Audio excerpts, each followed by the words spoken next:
Hello and welcome back to the Castoff, ladies and gentlemen. Myself, Mr. X, and Christopher Puckett at the desk for you today. Now, we've checked out everyone's game one from when they were casting with ourselves at the North American Championship.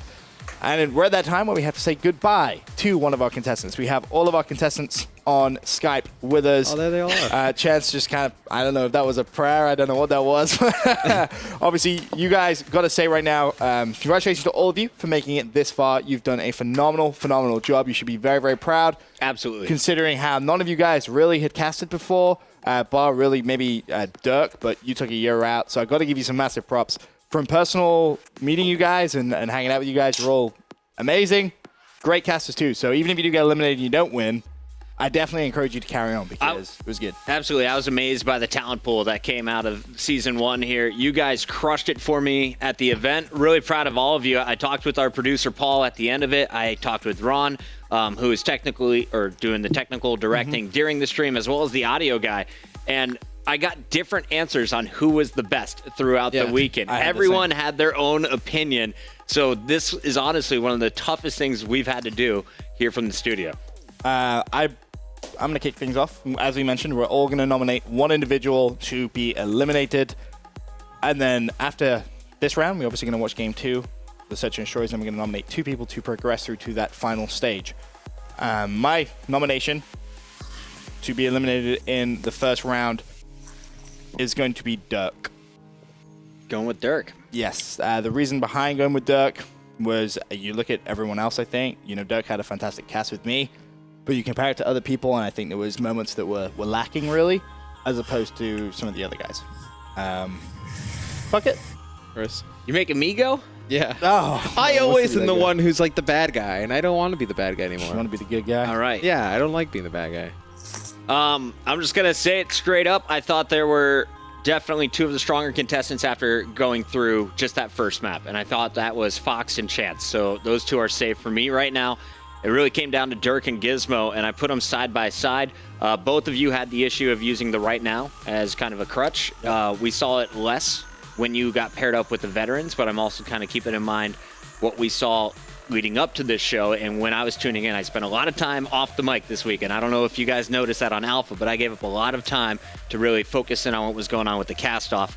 And I thought overall, Gizmo, you did not bring your best this weekend when it came to the play-by-play. That's your strength, man. That's where your moneymaker is. And when you're paired up with a guy like Mr. X, that's where I was looking for you to crush it. That's why I paired you guys up. Dirk, you had some issues as well, focusing too much on the analysis. I think you were kind of in that same issue of what is my role, what is the balance to do here. But I thought, when I look at it, I'd love to have both of you down the line in a future cast-off, but I'm going to have to nominate Gizmo to go out for this first round. Oh, that puts me Matt tried to where I dodge it. didn't want to be. Matt tried to dodge being the bad guy. Well, yeah, I thought, like Chris, I thought Fox's and Chance's first casts were really good. It came down to Dirk and Giz as well.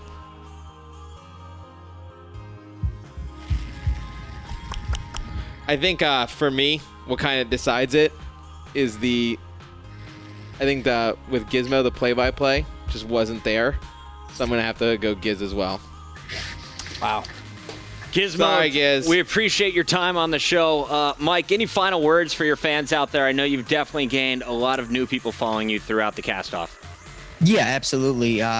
Really no bad blood for anything. This is an awesome experience. I agree. You know what? Watching it back, we're going with Mr. X. I can't do that. I have to do play-by-play, what I was uncomfortable with. So maybe it'd have been different if I was with Puckett or Benson and be able to do more analytics. But watching it back, I can't argue with you guys. And just thank you again for the opportunity.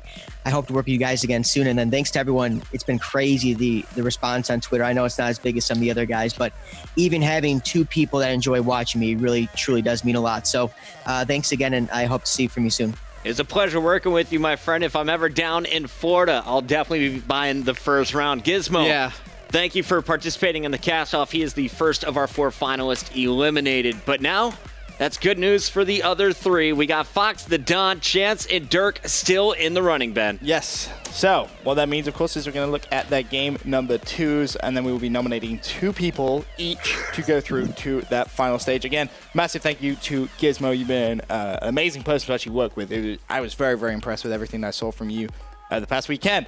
But do you want to go straight into it, or how do you want to do it, Chris? I'm going to let you be the executive producer because you like to curveball things. I like to go straight into the action. So let's into give action? Will a minute Okay. to load up. Why don't you go ahead and break down what is going to happen here? Of course, we started with the hard points. What are we looking at now as we start to peek at the search and destroys? So when we go over to the S&D, similar kind of thing that we were looking at before. The same kind of grading system. We're going to use the presence, the accuracy, and the tone. So if you're just tuning in, we're looking for on-camera presence, composure, flow, how you work as a co-caster. Pretty important.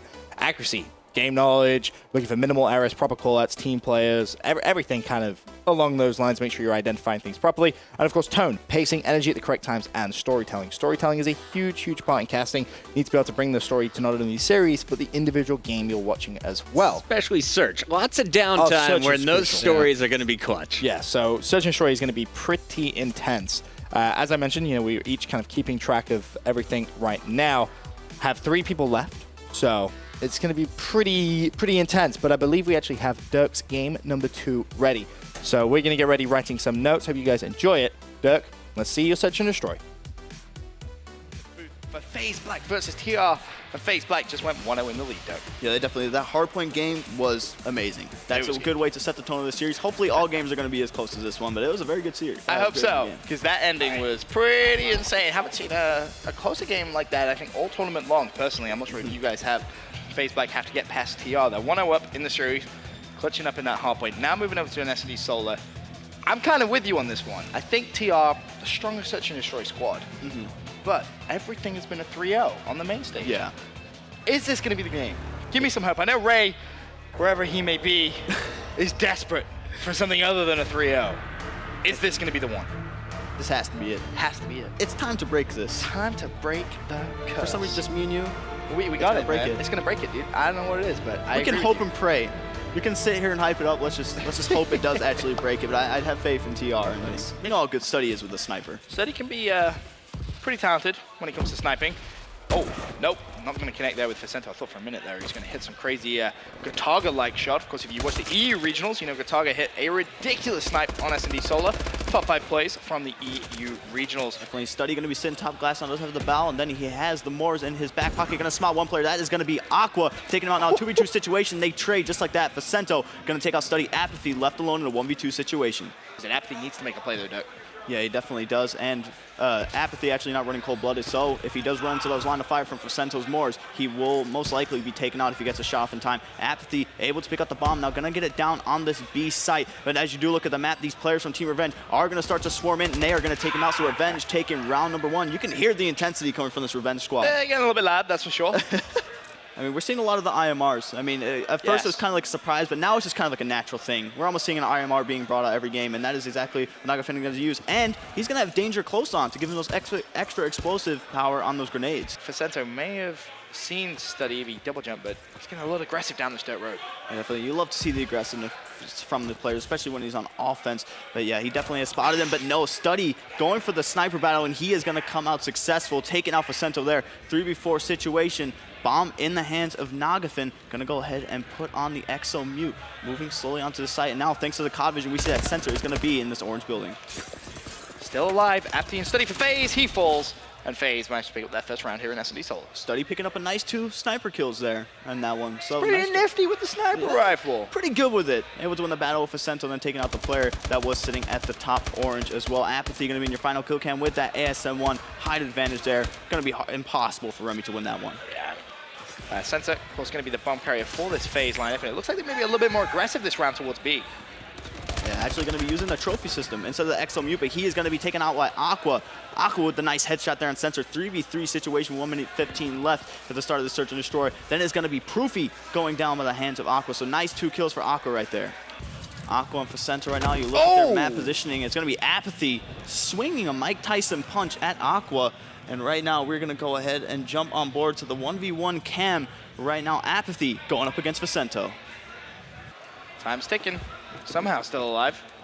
Kind of juking out everyone on TR, it seems. But surely there's no way that Proof wins this round. No way. I mean, if he were to get this defuse, it'd be insane. One player going to be rushing him right there. He hasn't been taken out. Proofy, I believe 1-6 now. Really needs to step up with this FaZe Black squad. Really wants to get into this game. I mean, I'm surprised it's that close with him playing that bad. We know how good of a player Proofy is. So, I mean, to see him slack like this, it's kind of surprising. So now we're going to see Nagafin going to be the bomb carrier. This one has the IMR out, and it looks like they're kind of favoring this A side more. Study going to be the player that's over there, currently laying prone right next to that ring. Let's see if they're going to be able to spot each other here. It's going to be crucial for Nagafin to really try to stay quiet, not really use much exo movement unless he does turn on that exo mute device. Yeah, I mean, you obviously have to favor the odds right there. Over. The curse has been broken. Finally, it's over. We have a 1-1 on main stage. Sensor had a really good game. OBJ dropping the 40 bomb as well. I think this respawn may go in favor of FaZe Black in this CTF. Just in favor of FaZe Black? It all depends on the setups. That's really all it comes down to. So Okay, I'm still gonna pick TR to win. So I think FaZe Black is gonna pick this one up. FaZe Black win the CTF? Yes. All right, well, the curse finally broken here on the main stage at Call of Duty North American Championship. For now, quick commercial break. When we return, Game 3 of the series. All right, and that was the Dirk I was expecting to see show up in the hard point. Forced to do a little bit of play-by-play in that one. He crushed it, did not miss a single thing when you were flipping through the player cards to see what equipment they were running. Able to call those out, all extremely accurate. There was one time when he was talking about picking up 2 kills at the end. He was able to name one player, didn't know the second, but was able to call out the location. So I was like, that's a pass for me. The only real weak link I saw in the S&D call was knowing that the end is there and being able to go off of analysis into just calling the end of the game because this is their 6th round win and you got to be ready to hype up that audience, tell about how good that team is rather than, and the curse is broken. All right. For me, that was the deck I wanted to see in Game 1. So I think you can maybe put Game 1 down to a little bit of nerves. Game 2 definitely settled down a lot and kind of felt comfortable bouncing back and forth, as you could probably tell. Felt good. That's what I put it as well. I thought it was a lot stronger than the hardpoint, better without the nerves. You know, thought there was some good throws to you as well. Seemed a little bit more natural. Definitely did. I believe we can actually keep on improvements all around. Yeah, we just looked at the clock, guys, and we're already 2 hours and 40 minutes into the show, so we're going to speed this up and hopefully get into the last Pro League match of the night. But let's go straight into our next contestant, Fox the Don, back on Alpha this time with Search and Destroy. Oh, we're keep filling. I'm good, Will. Oh. Yeah.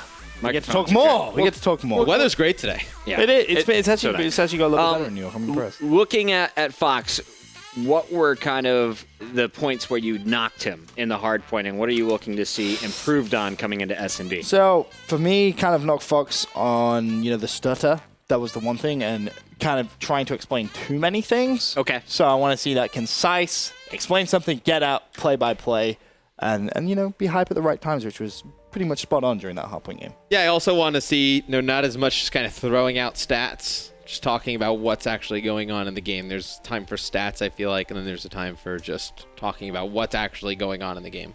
All right. I agree. Anything you're looking for in particular? All right, I think we're ready now. Let's go ahead and listen to Fox. Here's his call for Search and Destroy. It's Solar. Now, you have some stats about Solar for us. Yeah, Solar, as I said it before, Scump 1.85 KD. All this coming from COD_stats, by the way. Shout out to them. Check them out on Twitter for sure. Looney, 1.19 KD. Okay. And Solar S&D. So I think he's going to perform as well. I'm really excited to see how these guys clash on this map. Unfortunately for TK, this is Optic's best map. That is, that's true. It is. Look at how close those stats really are. Yeah, pretty interesting to actually see Sharp's KD higher than Formal's. Yeah, Sharp's going to give you that death stat. Look at it. I love this guy. Sharp's the best. S&D 1.18 He's probably making KD. a noise. I think that's his mating call, man. That's we the just can't hear Sharpisha it. mating call. Oh, my God. No. Yes. Put it away. Amazing. How far is the cameraman going to go? All right. I want to see some pores. Let's see some nose hairs. No, he probably shaved he them. smiles away. Oh, so he broke composure. First. Anyone in particular that strikes you fancy, Fox? I want to see Nate Shot running the Amelie. He's actually did that. Okay. He actually did that earlier against Echo, didn't he? On Detroit S&D. So I want to see where he's going to go with it. Probably glass side, I would imagine, or top maps. He's actually taking the bomb this way. That's pretty weird. What do you think about that play? I mean, we've seen him do it a few times. That's crazy talk. Oh, absolutely. And then we see him taking the bomb towards middle map. Really weird bomb movement. You know, he took the bomb kind of away from his team. He's playing really passive here. What if they broke into that side and they were like, hey, it's free to plant, but Nade shot's way over here. I guess they're making this play towards A. So, you know, Nade's got some amazing communication from his team. I think Theory may actually. It's a nice play from Optic Gaming there. They knew they had him cornered. Yeah, Sharp was definitely in a rough spot, too. There was a 1v2. He shot at a player, couldn't finish the kill, and he knew if he poked out that he would have gotten dropped. So that was good for him to back off. He did what he needed to do there, but he was just not in a good situation. See him just double jumping out the door, expecting someone from Optic pre-aiming him, and Formal was lying there, ready and waiting. Interestingly, a little bit of a gunfight between our two key players. We got Theory running straight down dirt road with the bomb. Had someone been sitting up on that balcony over there on A, like Krim usually does with Snipe. Oh look, there he is actually. I was expecting his face to get taken off there, but it didn't happen. Actually, you know what? It did. Looney with his current class. He actually did that. The last series that he played, I saw that. Nameless does the same thing. It's pretty interesting. I want to know what he has exchanged. Probably more attachments. I would hear, you know, an extra software attachment or something. Meanwhile, Nate at the back with that Amelie. What a troll. Trolling on the main stage. Nate shot with the Amelie kill. 3v1 situation. We're seeing a lot of these 1v2s, 3v1s. Where's the first blood going in favor to? Can you been able to tell so far? Optic Gaming. Optic Gaming? Yeah. Theory left. Snipes. 0-2 this round. Looking to pick up a kill. Hopefully picking up a kill in case this goes to round the left. They decide to bring this back. You know, that score is going to matter for sure.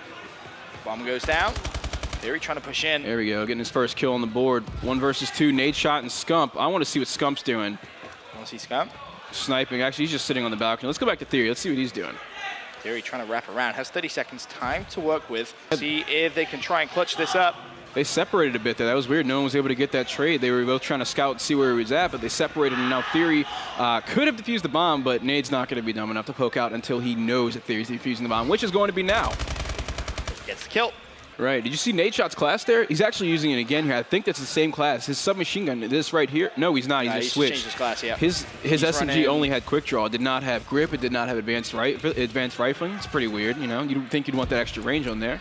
Okay. Well, we'll see if he goes back to that class at all. Theory on your screens over TK. I'm fearing for Nade Shot here on a map like this. It doesn't have a grip or advanced rifling, so we're probably going to see him try and stick more close quarter stuff unless he wants to switch weapons to that LMG.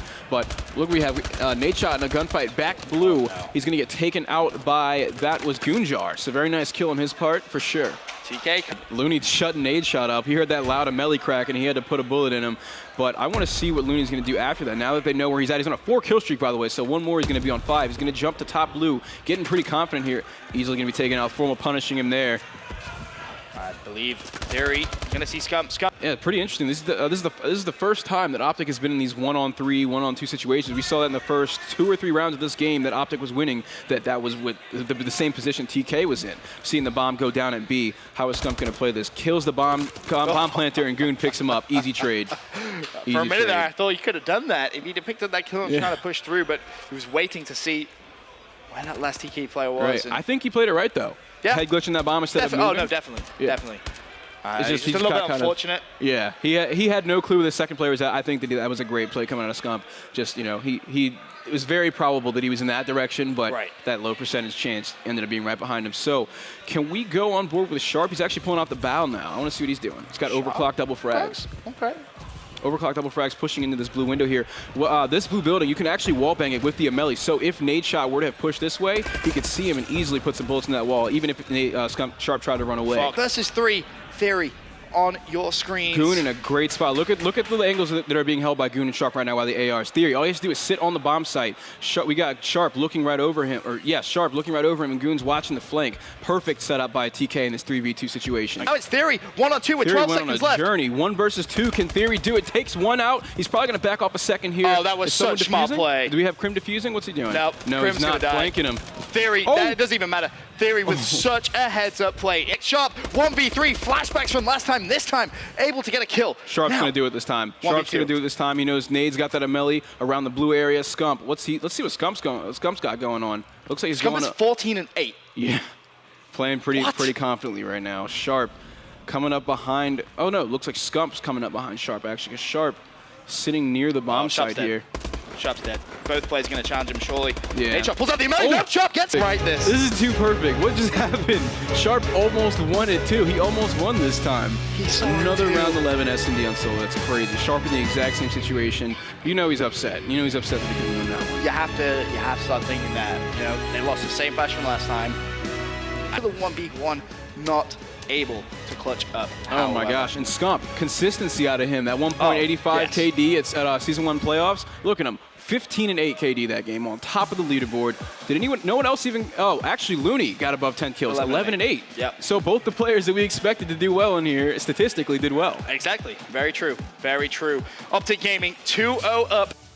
All right, so initial impressions. Let's start with you, Matt.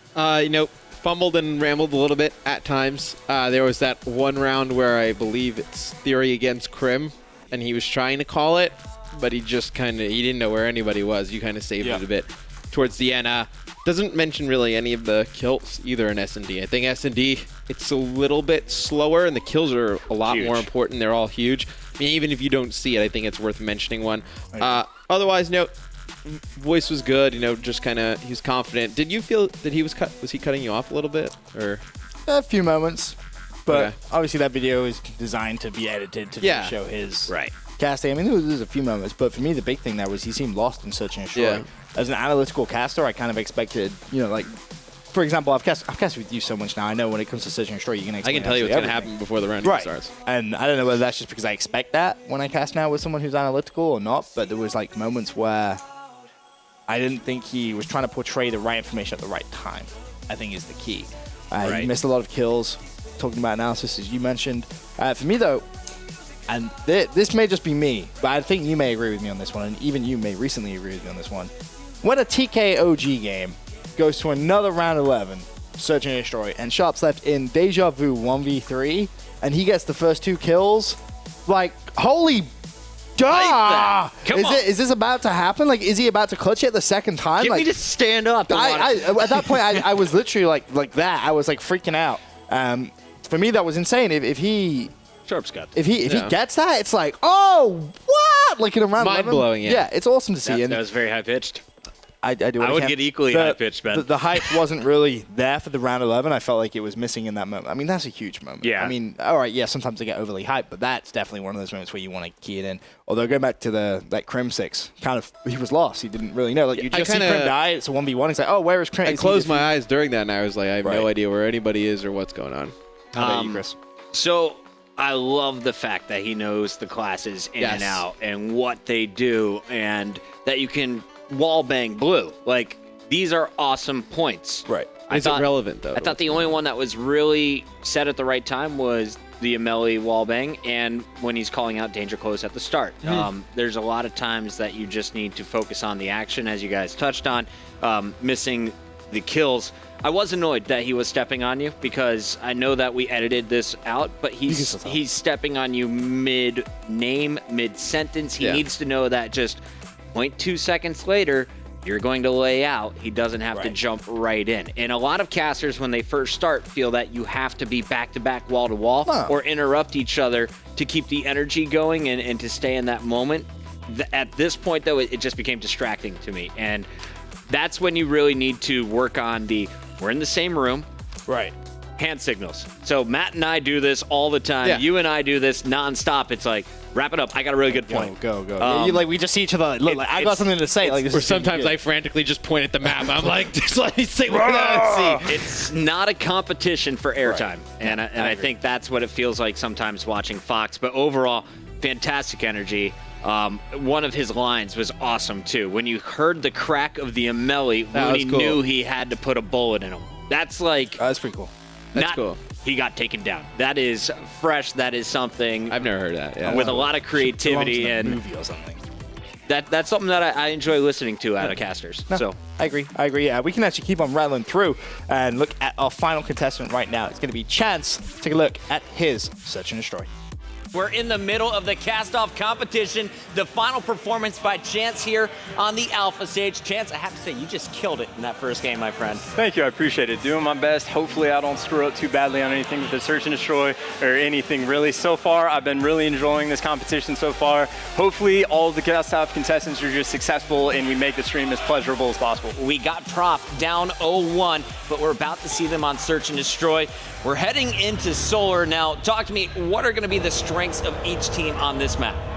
The strengths for each team, we're going to see a lot of pushes on B. So the strengths for each team are going to be, can they get those initial kills around the B side, and can they recognize when the other team is going to be rotating? If the offensive team starts rotating the bomb to A, cutting across mid-map, or flanking all the way back, how long is it going to take them to recognize for them to be able to react to that, and are they going to be able to trade all the kills necessary? It looks like we're going to see this Prof squad on the attack first. Who's our player to open up with? Let's kick it off with Classic. I want to see what he's going to be able to do on this offensive side right now. Embos and Ricky, also great search and destroy players later on. I think we need to hop on with them, but Classic's going to be kick it off with their bomb. It's all up to Ricky now in a 1v2. He's also got this, actually, before I can even say AR, he's going to get sniped. Here it is in your round and a kill cam. Yeah, it gets shut down immediately. Great plays by your Envy squad to come out hot like that. You know, you pretty much have to win your defensive rounds. Generally, that's going to be the advantageous side in search and destroy. So for Envy to be able to do that so quickly, that's great for them. Nice more shot there by Saint, and you're round in a kill cam. Then we're going to switch sides, and it'll be Envy on the attack.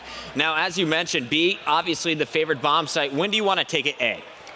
You want to take it A really when you just want to catch the other team off guard. Ideally, like right now, what it looks like your Envy squad is doing, you want to do it immediately. That way, for the rest of the game, the opposing team is going to have to be worried about whether or not you're going to be making that push. Now, you said this was going to be Envy winning search and destroy. Why were you so high on Envy coming in?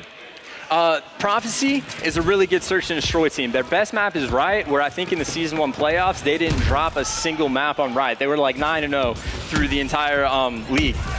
This was actually one of their worst maps, though. I'm not entirely sure why. It might just be the necessity of having great AR players. Obviously, they have Moch, but maybe it was lacking a little bit from their other players. I'm not entirely sure. We're going to be down to it. 2 versus 2 here, and it looks like Saints is able to pick up Classic, so it's going to be all up to Ricky, who's pushing around from the back, and it looks like Merc is going to take his time and work that flank as the gunfight goes down. 3-1 round count in favor of Envy, and I really like the way they're playing the search and destroy. You're right.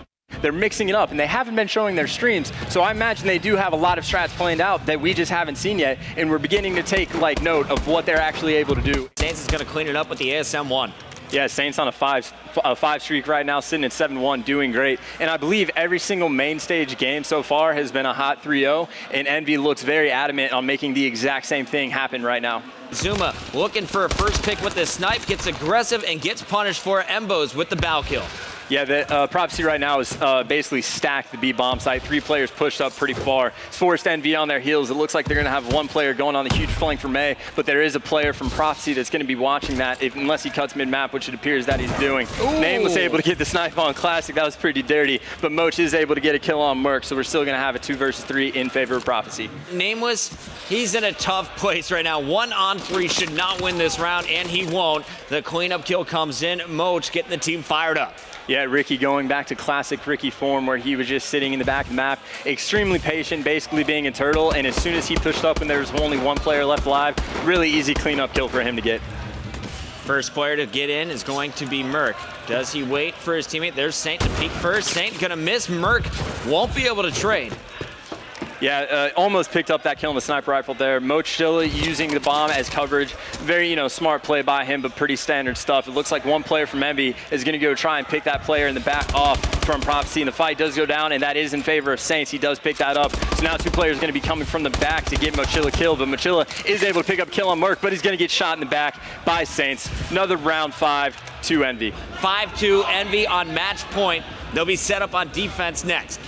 And that's one of the things that makes this Envy squad so great. They recognize that Saints right now is on fire, sitting at 9-2. So if you have a player that's high, you don't want to bait out that player. So for them to allow Saints to be picking up these kills is extremely good stuff.